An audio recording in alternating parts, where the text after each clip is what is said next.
Bonjour tout le monde, c'est Emeric, bienvenue sur le Live Cultura.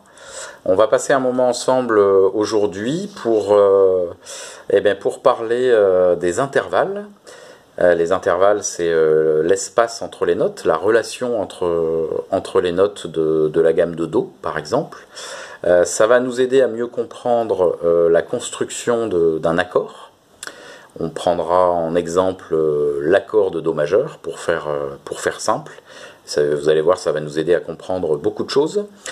Et du coup, ça va nous donner quelques pistes pour se repérer, savoir se repérer sur le manche, où sont placés les Do, où sont placées les notes entre elles, le Do, le Ré, le Mi, etc.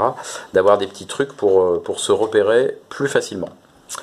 Voilà, je vous propose de démarrer. Alors, la gamme de Do majeur, on en a déjà parlé dans un précédent tuto. Si je joue la suite des notes que vous connaissez, Do, Ré, Mi, Fa, Sol, La, Si, Do,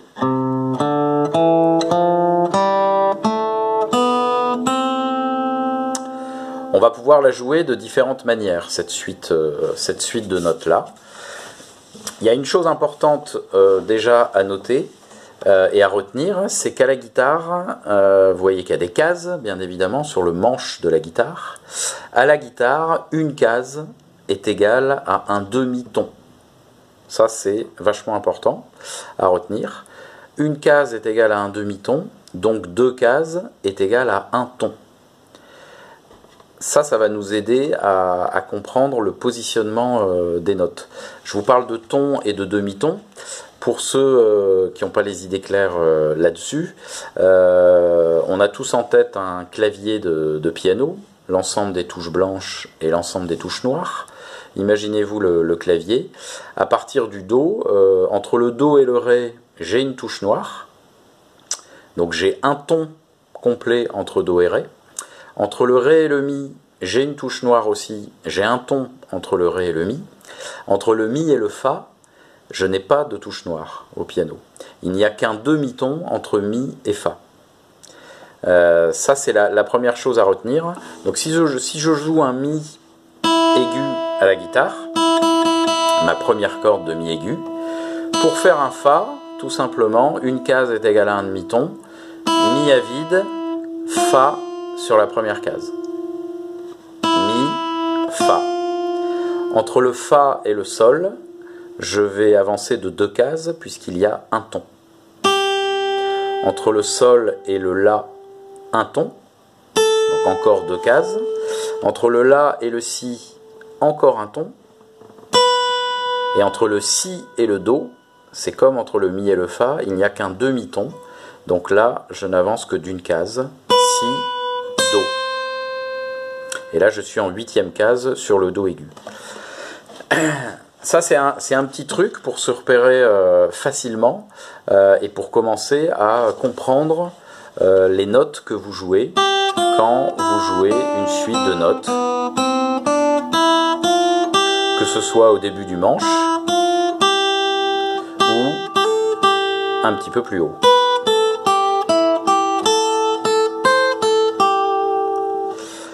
Si je repars de mon accord de Do majeur, j'ai bien sûr un Do sous mon index, donc sous la corde de Si.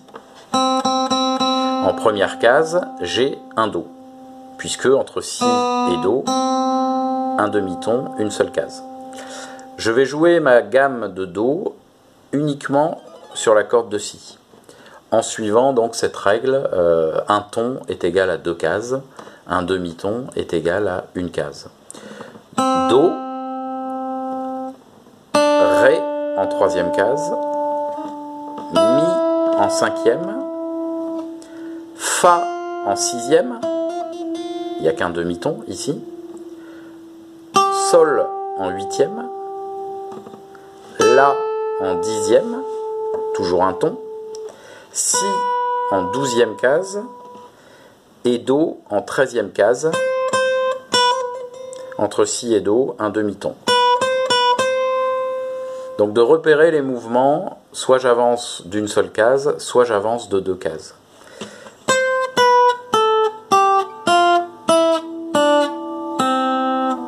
et je reviens à mon Do.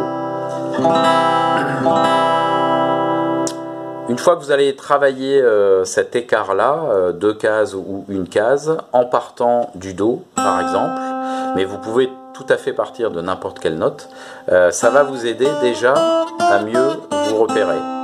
Do, Ré, Mi, Fa, Sol.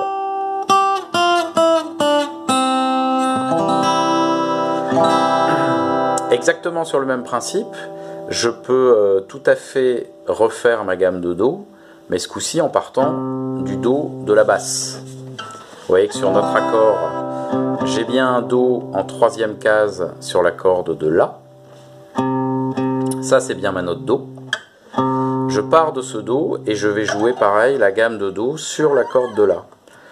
Toujours en appliquant le principe qu'on vient de voir, un ton ou un demi-ton. Do, Ré en 5e, Mi en 7e, Fa en 8e, Sol en 10e, La en 12e, Si en 14e et Do en 15e. Soit une case, soit 2 cases.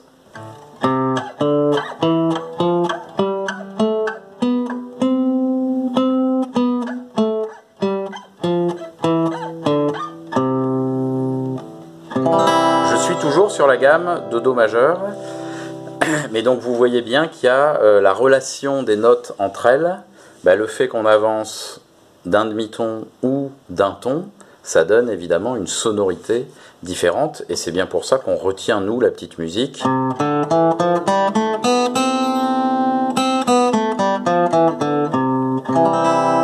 C'est ça qui donne la mélodie et le sens des notes entre elles. Donc voilà, donc vous pouvez vous entraîner, la gamme de Do sur la corde de La tout le long, en respectant bien les tons et les demi-tons, et la même gamme de Do par exemple sur la corde de Si, toujours en respectant les tons et les demi-tons. Ça c'est un bon exercice déjà pour se repérer. Toujours sur la gamme de Do, on va rester par rapport au Do majeur hein, pour prendre cette référence qui est la plus simple et qui est la plus logique au départ. Maintenant, on va voir un élément visuel pour se repérer facilement sur le manche. Si je m'amuse à repérer toutes les notes Do du manche, vous allez voir qu'il n'y en a pas 36 000. Et ça aussi, ça va nous aider à nous repérer petit à petit sur le manche. Je vais partir de mon accord de Do majeur, que vous connaissez maintenant je pense. Le Do majeur, donc j'ai bien sûr un Do ici sous mon annulaire, sur la corde de La en 3e case, et j'ai aussi un Do sur la corde de Si en 1re case. Donc là j'ai déjà 2 Do. Do et Do à l'octave. Maintenant, si je repars de ce Do en 3e case, à la basse, le Do, je vais aller chercher un autre Do ici. On entend, c'est la même note à l'octave. L'octave, c'est le Do un petit peu plus aigu, Do, Ré, Mi, Fa, Sol, La, Si, Do, le Do suivant.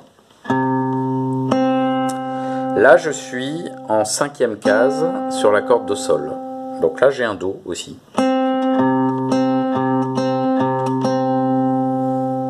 Ok, on avance. Je remets mon index sur cette position-là. Le Do, je vais avoir un autre Do à l'aigu ici. Donc là, je suis en 8e case sur la corde de Mi aigu. J'ai un autre Do. 8e case, corde de Mi aigu, c'est logique. 8e case, corde de Mi grave, j'ai un autre Do. Là, je joue 2 Do. Si on les joue en même temps, d'ailleurs, on entend que c'est la même note. Donc, je suis toujours en 8e case. Je repars de mon Do à la basse en 8e case. J'ai un autre Do ici. Donc je suis en 10e case sur la corde de Ré.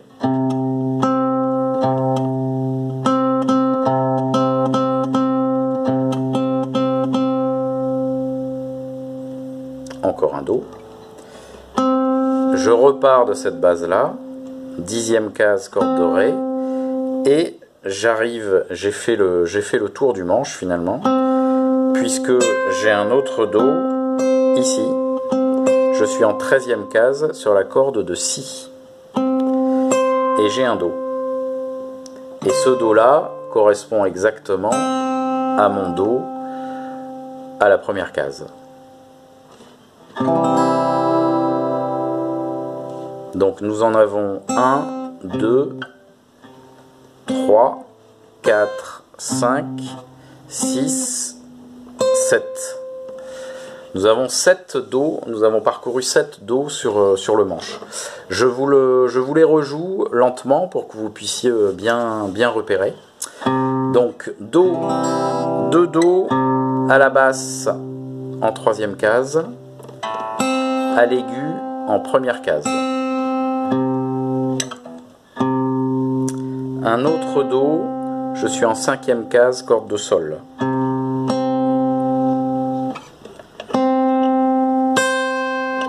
Un autre Do, je suis en 8e case, corde de Mi aigu. Du coup, corde de Mi grave, j'ai un Do.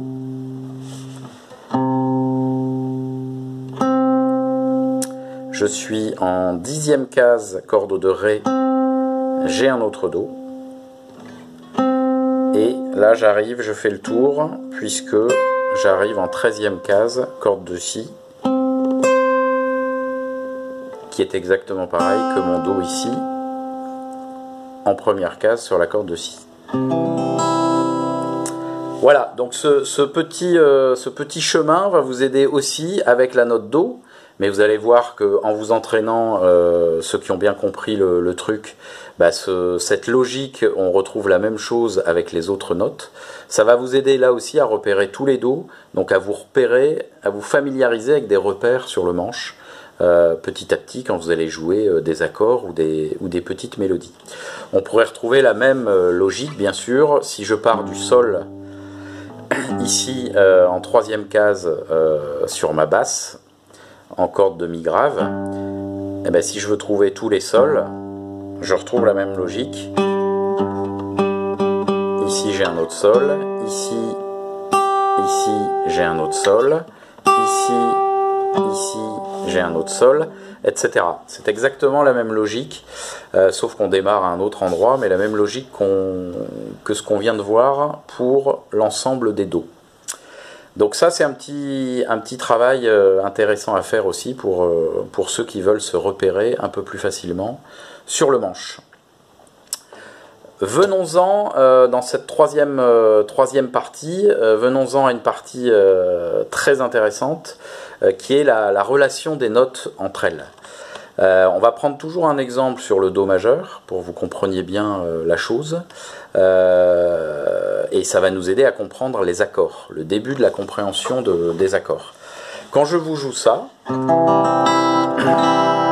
on entend que ça sonne bien, que c'est harmonieux. Je suis sur mon accord de Do majeur. C'est harmonieux parce que là-dedans, un accord à la base, c'est constitué d'au moins 3 sons, 3 notes. Et les 3 notes importantes que vous entendez là, qui constituent cet accord, bah c'est le Do, bien sûr, à la basse, c'est le Mi, et c'est le Sol, Do, Mi, Sol. Et il n'y a que les notes Do, Mi, Sol dans cet accord de Do. Et c'est pour ça que ça sonne bien, puisque la relation entre les notes Do, Mi et Sol est harmonieuse avec les intervalles que l'on a vus tout à l'heure. C'est ça qui rend les notes harmonieuses entre elles. Do, Mi, Sol. La relation entre le Do et le Mi, d'abord. Sur la guitare, vous voyez que c'est un mouvement, il y a une petite diagonale entre le Do et le Mi. Le Do, je suis en 3e case, et le Mi, je suis sur la corde de Ré en 2e case, juste à côté, donc une petite diagonale. Entre le Do et le Mi, c'est ce qu'on appelle la tierce majeure. Et c'est un intervalle de 2 tons. Do, Ré, Mi, il y a bien 2 tons entre Do et Mi. On peut repérer la sonorité de la tierce majeure si je les joue en même temps.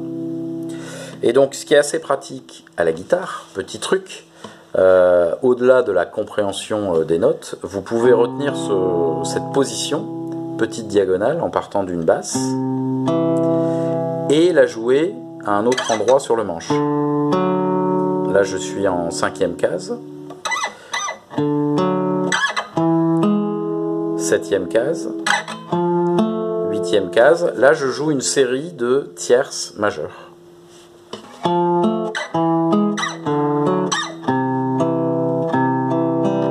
Et je reviens sur mon Do, Mi, Sol.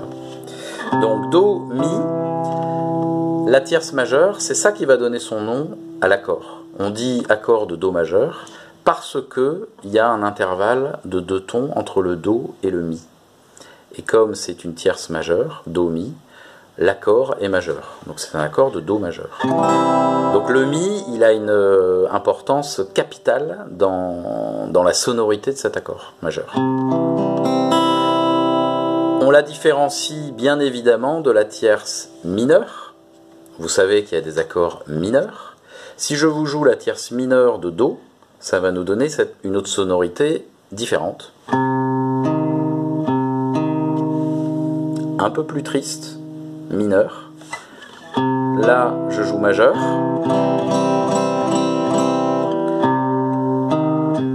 Là, je joue mineur.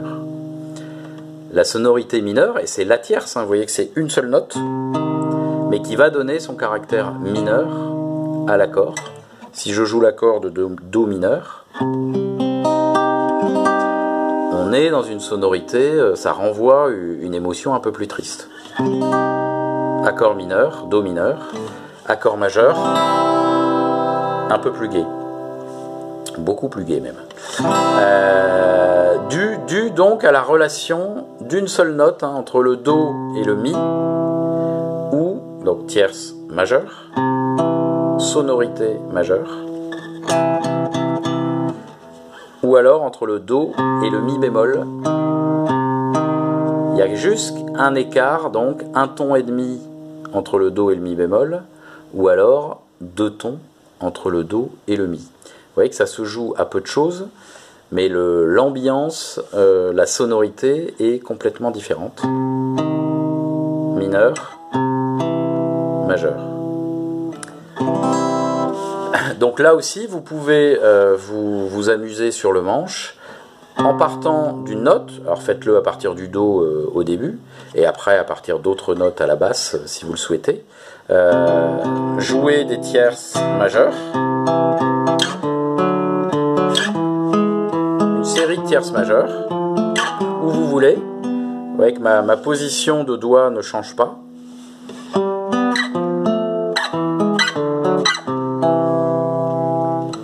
Et vous pouvez tout à fait jouer aussi une série de tierces mineures, pour le coup, un peu plus tristes, à la base des accords mineurs. Vous voyez que c'est une autre sonorité.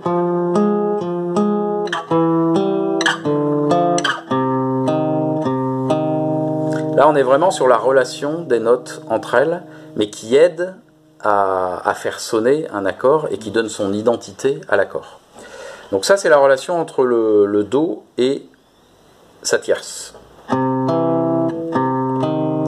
Il y a une autre note importante dans l'accord, qu'on a dit tout à l'heure, évidemment, c'est le Sol.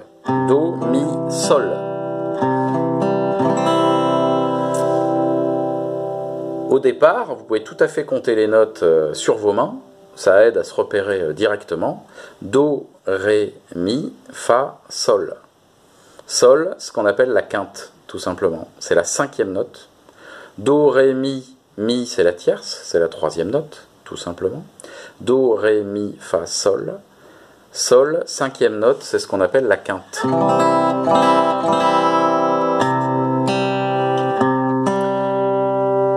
Très harmonieuse avec la fondamentale. La fondamentale, c'est notre première note, donc c'est le Do dans notre exemple. Là, je joue un intervalle de quinte. Donc à la guitare, pareil, de la même manière qu'on a vu le mouvement de la tierce, vous allez pouvoir travailler le mouvement d'une quinte juste. Si je joue le Do à la 3e case, toujours sur la corde de La, et le Sol à la 5e case sur la corde de Ré, là je joue un intervalle de quinte juste. Qu'on retrouve dans beaucoup d'accords.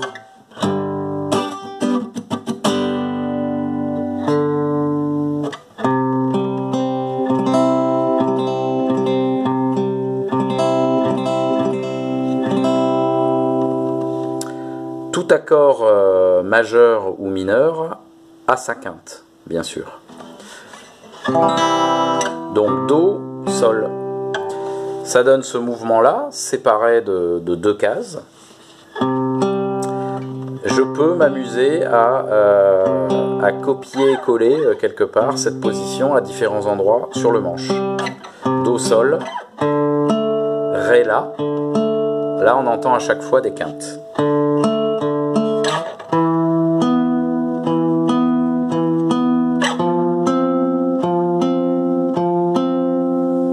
Fa, Do, Mi, Si, Mi, Fa, Sol, La, Si, on est bien sur une quinte, Ré, La, Do, Sol. Et vous voyez qu'on peut déjà jouer plein de choses.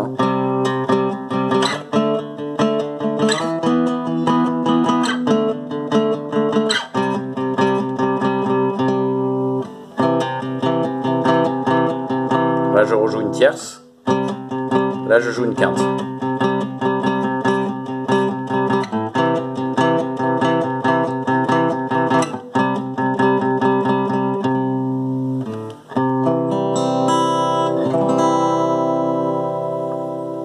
Voilà la quinte et voilà l'accord.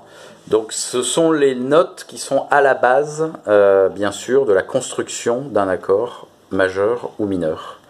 La fondamentale, la tierce et la quinte. On a vu cet exemple sur l'accord de Do majeur ou l'accord de Do mineur, mais la relation des notes entre elles fonctionne bien sûr exactement de la même manière sur n'importe quel accord finalement, à partir du moment où on change la fondamentale. Voilà, j'espère que cette vidéo vous a plu. Je vous laisse la retravailler pour travailler un peu vos repères sur le manche, vos positions de gamme et vos positions de tierce majeure, tierce mineure et quinte. C'est déjà des beaux outils pour travailler vos accords et pour travailler la musique et la mélodie. Maintenant, c'est à vous de jouer. N'hésitez pas à laisser des petits commentaires ou à poser des questions, pourquoi pas, en dessous de cette vidéo sur YouTube. On s'attachera avec l'équipe à y répondre et ça peut donner lieu à d'autres tutos d'ailleurs pour répondre à certaines thématiques si vous le souhaitez. Sachez aussi qu'on est en train de nourrir, et c'est déjà en ligne, toute une page dédiée avec des documents pédagogiques, des partitions, des supports pour enfants, pour adultes, avec d'autres vidéos aussi, sur la page dédiée « J'apprends la guitare » sur le site cultura.com. Donc en plus de YouTube, il y a pas mal de supports pédagogiques sur cultura.com. N'hésitez pas à y jeter un œil. Je vous dis à très bientôt, à vous de jouer, bonne guitare, bonne musique et prenez soin de vous. À bientôt.